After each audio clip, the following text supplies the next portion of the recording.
Hello friends, welcome to my channel the art of learning with Neha. आज हम discuss करेंगे national policy of education 1986। इसमें हम सब डिस्कस करेंगे नेशनल पॉलिसी ऑफ एजुकेशन है क्या, क्यों बनाई गई है, किस लिए बनाई गई, सब डिस्कस करेंगे। इसमें बहुत इम्पोर्टेंट टॉपिक है सभी टीचिंग एग्ज़ाम्स के लिए। ठीक है, तो चलिए स्टार्ट करते हैं इंट्रोडक्शन से। पहला पॉइंट है the national policy of education is a policy formulated government of India to promote and regulate education in India. National policy of education है क्या? एक पॉलिसी है जो गवर्नमेंट द्वारा बनाई गई है एजुकेशन को प्रमोट करने के लिए। ठीक है, ताकि जो इंडिया की जो एजुकेशन है वो बेहतर बन सके। ठीक है, इसलिए ये पॉलिसी बनाई गई है। सेकेंड पॉइंट है this policy covers elementary education to higher education in both rural and urban India. ये पॉलिसी जो है एलिमेंट्री एजुकेशन से लेके high level education colleges level तक एजुकेशन को कवर करती है, चाहे वो शहरी हो, चाहे वो शहर का हो बच्चा, चाहे वो गांव का बच्चा की शिक्षा हो। ठीक है, चाहे वो रूरल हो या अर्बन हो। ठीक है, थर्ड पॉइंट है the first NPE was promulgated by Government of India by Prime Minister Indira Gandhi in 1968, the second by Prime Minister Rajiv Gandhi in 1986, and the third by Prime Minister Narendra Modi in 2020। जो पहला NP घोषित किया गया था तब Indira Gandhi prime minister थी 1968 में, दूसरी बार राजीव गांधी प्राइम मिनिस्टर थे 1986 में, और तीसरी बार रिसेंटली अभी नरेंद्र मोदी जी ने भी एनपी घोषित किया है। हम इससे भी न्यू एजुकेशन पॉलिसी को भी डिस्कस करेंगे 2020 को। उससे पहले हमें 1986 पॉलिसी पता होनी चाहिए, तभी हम डिफरेंस कर पाएंगे 1986 एजुकेशन पॉलिसी और न्यू एजुकेशन पॉलिसी। क्लियर? तो फोर्थ पॉइंट है हमारा special emphasis on the removal disparities and to equalise educational opportunity. इसमें खास ध्यान रखा गया कि सब बच्चे एक साथ मिलके बिना कोई जात पात के एक साथ मिलके पढ़ेंगे, सभी को इक्वल एजुकेशनल अपॉर्चुनिटी मिलेगी। ठीक है, चाहे वो अमीर हो, चाहे वो गरीब हो, चाहे ट्रांसजेंडर हो, कोई भी हो। ठीक है, क्लियर? तो क्यों बनाया गया ये एनपी और इसके गोल्स क्या थे वो डिस्कस करते हैं हम। तो पहला पॉइंट है improve and equalise educational opportunities within the nation. Education में सुधार लाने के लिए ये एनपी घोषित किया गया था। ठीक है, एजुकेशनल एजुकेशनल अपॉर्चुनिटीज़ सबको इक्वली प्रोवाइड हो। ठीक है, focused on the quality of education. Education की क्वालिटी में फोकस किया गया कि मतलब अच्छे तरीके से टीचर पढ़ाए, एक्टिविटी के थ्रू, क्रिएटिविटी के थ्रू अच्छे से पढ़ाए टीचर। ठीक है, थर्ड पॉइंट है enhancement of percentage of literacy. Literacy की परसेंटेज बढ़ाया गया, इस पॉलिसी में बढ़ाया जाए, इसलिए पॉलिसी बनाएगा। ठीक है, सुना ही होगा आपने, पढ़ेगा इंडिया तभी तो बढ़ेगा इंडिया। ठीक है, तो अनपढ़ता को कम करने के लिए और लिटरेसी को बढ़ाने के लिए ये पॉलिसी बनाएगी। उसके बाद हमारा फोर्थ पॉइंट है implementation of free and compulsory education. मतलब जो बच्चे नहीं पढ़ रहे हैं 6 से 14 साल के बीच में, उनको लाया जाए, उनको एजुकेशन प्रोवाइड किया जाए, free and compulsory education create किया गया। क्लियर? उसके बाद फिफ्थ पॉइंट है modernisation of curriculum and improvement of examination. आप देख ही रहे होंगे कि हमारा जो इंडिया है धीरे धीरे डेवलप हो रहा है, तो इसलिए हमारा जो टीचिंग करिकुलम एक्टिविटीज़ है उसको मॉडर्नाइज करना चाहिए और एग्जामिनेशन में इम्प्रूव करने के लिए यह पॉलिसी बनाई गई। Clear?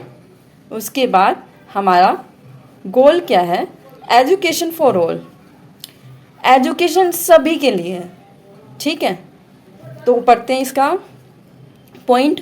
Establish a national system of education that implies that the all student irrespective of caste, creed, sex, religion have access to education of comparable quality. Education सबको प्रोवाइड करनी है हमने, कास्ट नहीं देखना, एजुकेशन प्रोवाइड देखना है student को, ठीक है। एजुकेशन प्रोवाइड करनी है, कोई भी कास्ट का हो, कोई भी सेक्स हो, ठीक है, कोई भी धर्म का हो, ये नहीं देखना, बस हमने स्टूडेंट को अच्छे से पढ़ाना है। इंडिया का डेवलप होने के लिए ना स्टूडेंट्स का पढ़ना बहुत ज़रूरी है, ठीक है। तो इसीलिए बिना कोई भेदभाव के सबको पढ़ाया जाए, इसलिए इसका ये गोल था।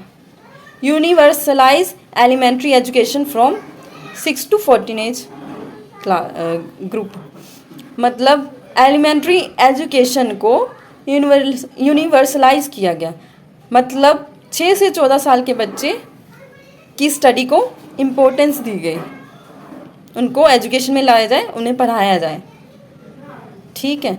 उसके बाद सेकंड गोल क्या है हमारा, human resource development. First of all human resource development है क्या, HRD इज द स्ट्रेटजी और effort to develop the mind and skill of people. ये एक स्ट्रेटजी और एफर्ट है जिससे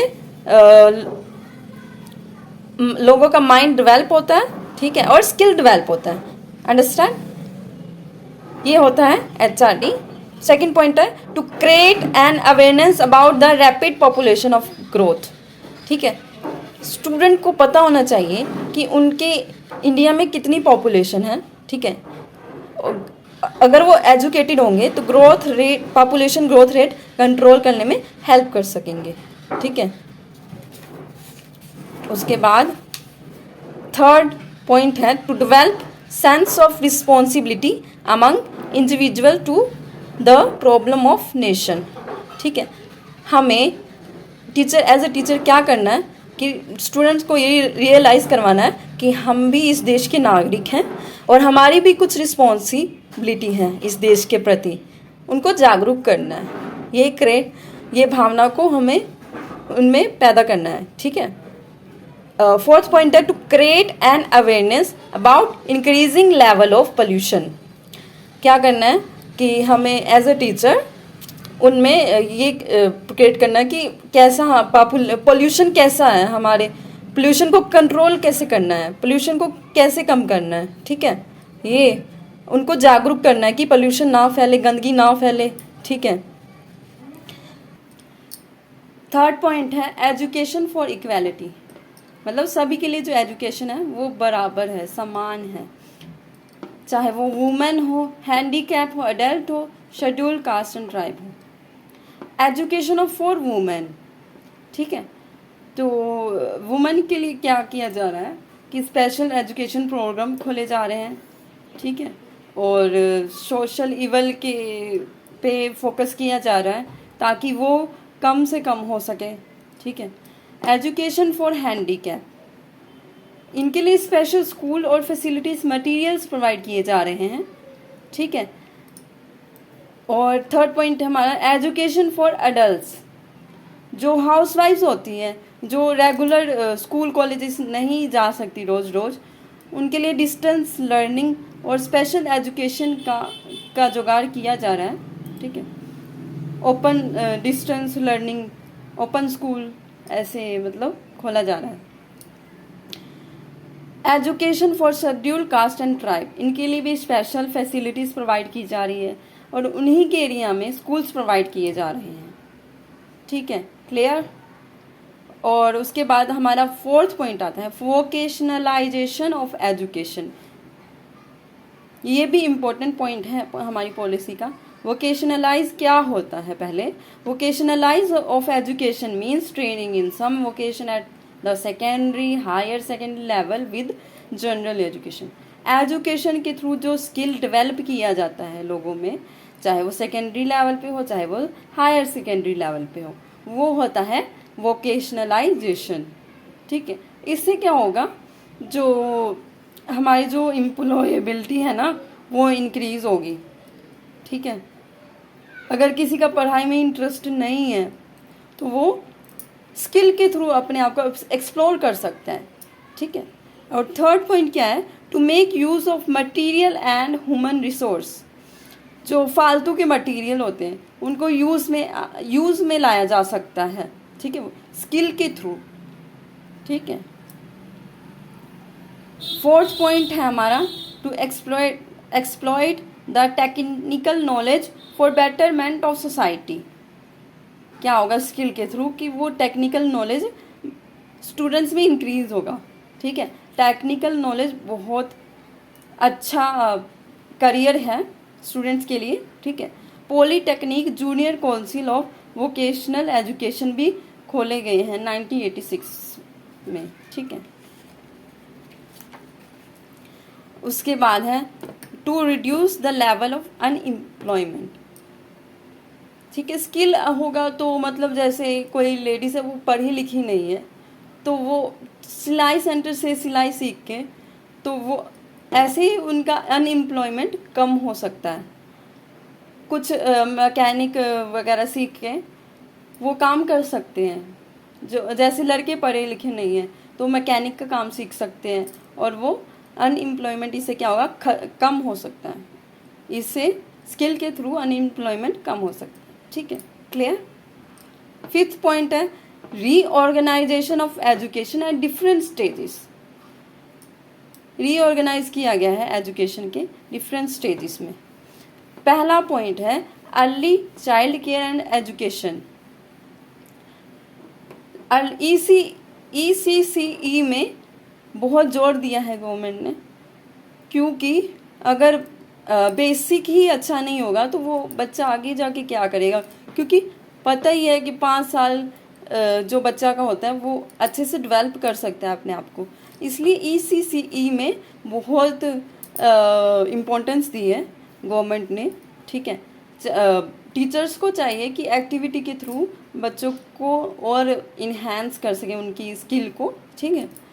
प्राइमरी एजुकेशन बहुत इम्पोर्टेंट कहा गया है। 6 साल से 14 साल के बच्चे के लिए प्राइमरी एजुकेशन बहुत इम्पोर्टेंट है। सेकेंडरी एजुकेशन के लिए बहुत फैसिलिटीज़ प्रोवाइड की गई है, स्कूल फैसिलिटीज़ प्रोवाइड की गई है, ओपन यूनिवर्सिटीज़ खोली गई है। टीचर एजुकेशन पे जोर दिया गया है, टीचर एजुकेशन में इम्प्रूवमेंट की गई है, ठीक है, ताकि कोई भी नॉलेजेबल टीचर हो जो नॉलेज अच्छे से अच्छा नॉलेज प्रोवाइड कर सके और हमारे जो स्टूडेंट्स हो वो कोई स्किल हो या फिर वो कुछ जब वो स्कूल से निकले तो उनमें कुछ ना कुछ ऐसा हो कि वो कुछ कर सके, ठीक है। Management and staff education, management पे जोर दिया गया है स्कूल के, और स्टाफ एजुकेशन पे जोर दिया गया है। ऐसे रीऑर्गेनाइज किया गया है इन सब स्टेजेस पे, ठीक है। उसके बाद नेक्स्ट है हमारा एजुकेशन फॉर वुमेन इक्वालिटी, ठीक है। वुमेन के लिए एजुकेशन बहुत इम्पोर्टेंट है आज की टाइम पे, ठीक है। हर एक वुमेन को एजुकेटेड होना चाहिए, ठीक है। फर्स्ट पॉइंट है education as means of empowerment of women can bring about a positive attitudinal change. Education से क्या होगा, अगर वुमेन एजुकेटेड होगी तो क्या होगा कि पॉजिटिव एटीट्यूड होगा, पॉजिटिव वो होगा, ठीक है। आपने ये तो सुना ही होगा, अगर हम एक लड़के को एजुकेट कर रहे हैं तो सिर्फ एक लड़की को ही एजुकेट कर रहे हैं, लेकिन अगर हम एक लड़की को एजुकेट कर रहे हैं तो हम इंटायर जनरेशन को एजुकेट कर रहे हैं, ठीक है। जो मतलब इसलिए एजुकेशन वुमेन के लिए बहुत इम्पोर्टेंट है ताकि वो इंडिपेंडेंट हो सके, वो किसी पे डिपेंडेंट ना हो। इसलिए वुमेन एजुकेशन पे बहुत जोर दिया गया है गवर्नमेंट ने, ठीक है। फैसिलिटीज़ भी प्रोवाइड की गई है। डेवलपमेंट इन ऑल एस्पेक्ट्स, ठीक है। डेवलपमेंट की गई है इस पॉलिसी में सभी एस्पेक्ट्स में, चाहे वो नेशनल इंटीग्रेशन हो, स्पिरिचुअलिटी हो, वोकेशनल हो, scientific, temper, technical and management education हो, नेशनल इकोनॉमी हो, सोशल एंड कल्चरल डेवलपमेंट हो। नेशनल इंटीग्रेशन में मतलब पूरे जो हमारा इंडिया है कैसे एक साथ रह के कैसे वो एजुकेट होगा, इस पे बहुत जोर दिया गया है। ठीक है, स्पिरिचुअलिटी में, बच्चों की स्पिरिचुअलिटी में बहुत जोर दिया गया है कि हाँ ये भी इम्पोर्टेंट फैक्टर है। ठीक है, क्योंकि उनसे ही सब कुछ है, स्पिरिचुअल होना बहुत अच्छा है। ठीक है, गॉड की वजह से हम कुछ भी हैं तो गॉड की वजह से है, इसलिए स्पिरिचुअल भी होना चाहिए। वोकेशनल, स्किल इंडिया का है, इंक्रीज स्किल इंडिया का हो जा रहा है, डिजिटल हो रहा है इंडिया हमारा। ठीक है, scientific, temper, technical and management education, scientific temper को इंक्रीज़ किया जा रहा है। ठीक है, कितनी टेक्नोलॉजीज बढ़ रही हैं हमारी इंडिया में। ठीक है, नेशनल इकोनॉमी अच्छा हो रहा है, इस पे भी जोर दिया गया है। ठीक है, social and cultural development, social और कल्चरल डेवलपमेंट में सोशल एंड मतलब बच्चे को ना पता होना चाहिए कि हाँ सभी सोशल को एक्सेप्ट करना चाहिए सभी को, कि हाँ वो ऐसी लैंग्वेज बोलता है, ऐसा नहीं कि वो दूसरी लैंग्वेज बोलते उससे नहीं बात करना, ये नहीं, सभी को एक समान एक साथ पढ़ना है, सभी को एक्सेप्ट करना है। ठीक है, मल्टीलिंगुअल हमारा देश है तो इसे एक्सेप्ट, ये एसेट है हमारा, मल्टीलिंगुअल देश है, हर एक डाइवर्सिटी है हमारी इंडिया में। ठीक है, कितनी तरह की डाइवर्सिटीज़ हैं। उसके बाद हमारा पॉइंट आता है salient features of NPE 1986। First point है हमारा कॉमन एजुकेशनल स्ट्रक्चर 10+2+3, जो कोठारी कमीशन के द्वारा रिकमेंडेड है। 10 का मतलब क्या है, सेकेंडरी एजुकेशन, 2 का मतलब क्या है, हायर सेकेंडरी एजुकेशन, 3 का मतलब क्या है, यूनिवर्सल एजुकेशन। जो बच्चे का 10 साल है वो सेकेंडरी एजुकेशन का है, मतलब 6 से 14। फिर 14 से जो 18 है वो हायर सेकेंडरी एजुकेशन के लिए है। फिर 18 से जो अबव है 3 साल, वो यूनिवर्सल एजुकेशन, कॉलेज एजुकेशन के लिए है। अंडरस्टैंड? ओके। सेकेंड पॉइंट है national curriculum framework with a common core, promote the value of egalitarian democracy, removal of social barrier and protection of the environment. ठीक है, equality को promote करना चाहिए, democracy बहुत इम्पोर्टेंट है, हर एक डेमोक्रेसी होनी चाहिए हर एक चीज़ में। ठीक है, सभी का हक है, सभी कर सकते हैं कुछ भी। रिमूवल ऑफ सोशल बैरियर का रिमूव करना चाहिए, सोशल बैरियर, ये नहीं कि वो मुस्लिम है हिंदू है, ये नहीं होना चाहिए, और इन्वायरमेंट को प्रोटेक्ट करके रखना चाहिए। ठीक है, that's it for this video. I hope मैंने आपके सारे पॉइंट्स क्लियर कर दिए होंगे। बहुत इम्पोर्टेंट है ये नोट्स, आपके बहुत हेल्पफुल होगा, प्लीज़ सभी नोट कर लीजिएगा, बहुत इम्पोर्टेंट है। ठीक है, थैंक यू वेरी मच।